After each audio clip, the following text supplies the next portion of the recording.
तो भारतीय बाजारों के लिए हफ्ते का तीसरा कारोबारी सत्र रहा तो बेहतर और एक अच्छी खरीदारी आज अक्रॉस द बोर्ड देखने को मिली।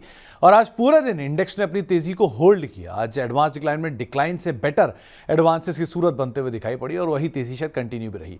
एक एक करके इंडिसेस आपकी स्क्रीन पर आते हुए दिखाई पड़ेंगे। सबसे पहले तो आज भारतीय बाजारों में रही खरीदारी और सेंसेक्स करीब 1/4% ऊपर, निफ्टी आधा % ऊपर, मिड कैप इंडेक्स 1/4% के आसपास की बढ़त में, स्मॉल कैप इंडेक्स करीब आधा % ऊपर, IT index flat, Nifty bank 1/4% के आसपास की बढ़त के साथ कामकाज करता हुआ दिखाई पड़ा।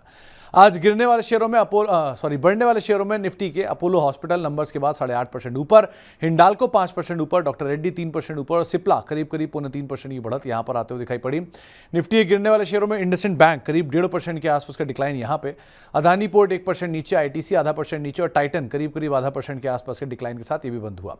मिड कैप के बढ़ने वाले शेयरों में आज भारत डायनामिक्स 7% ऊपर, बीएससी 5.5% ऊपर, नाइका 5% ऊपर और एल्केम लगातार दूसरे दिन फॉलोअप बाइंग 4.5% की तेजी यहां पर आते हुए दिखाई पड़ी। मिड कैप के गिरने वाले शेयरों में वारी एनर्जी 5% नीचे, एसजेवीएन 4.5% नीचे, सुजलॉन 4.5% नीचे और ऑयल इंडिया करीब 4% के आसपास की बिकवाली यहां पर आते हुए दिखाई पड़ी।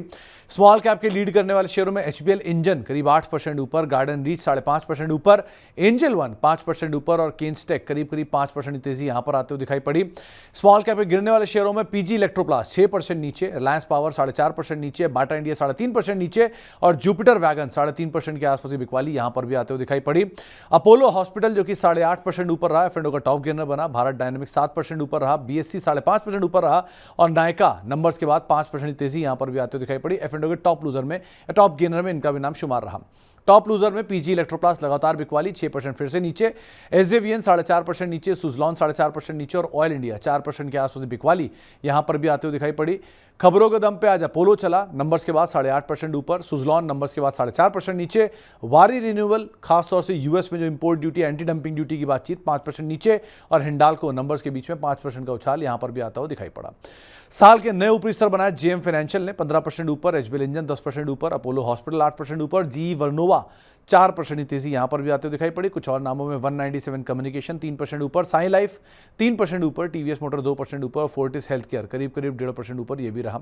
साल के नए लोज पर पॉली मेडिक्योर 4% नीचे, बाटा 3.5% नीचे, प्राज इंडस्ट्री 2% नीचे और कोलगेट करीब 1.5% की बिकवाली यहां पर आते हुए दिखाई पड़ी। प्लस एचएफसीएल और तेजस दोनों में ही गिरावट या फ्लैट साइड पे कामकाज होता हुआ दिखाई पड़ा। यह आज का पूरे दिन का कामकाज। अब कल के लिए रणनीति क्या हो? कल के लिए आप बाजार में खरीदारी करेंगे, 25,550 के स्टॉप लॉस रखेंगे, 25,750 के टारगेट के लिए खरीदारी करेंगे। निफ्टी में निफ्टी बैंक भी खरीदारी की राय है, करीब 55,450 के टारगेट के लिए खरीदारी करेंगे, 55,050 का एक स्टॉप लॉस यहां पर मेंटेन करके चलने की राय आपको दी जा रही है। इसके अलावा कल के लिए इंपॉर्टेंट ट्रिगर्स में पहले तो कल रिलायंस की FY25 की एनुअल डिविडेंड की रिकॉर्ड डेट है। इसके अलावा JSW cement all time plastic की लिस्टिंग होगी, कल उसलिए इंपॉर्टेंट है। Ashok Leyland, IOC, Patanjali, CCD, DB realty, Glenmark के नतीजे आएंगे और साथ ही साथ कल एक्सपायरी भी है और कल हफ्ते का आखिरी कारोबारी सत्र भी है, तो थोड़ा वोलेटाइल रहेगा, उस लिहाज से भी आपको नजर रखनी होगी।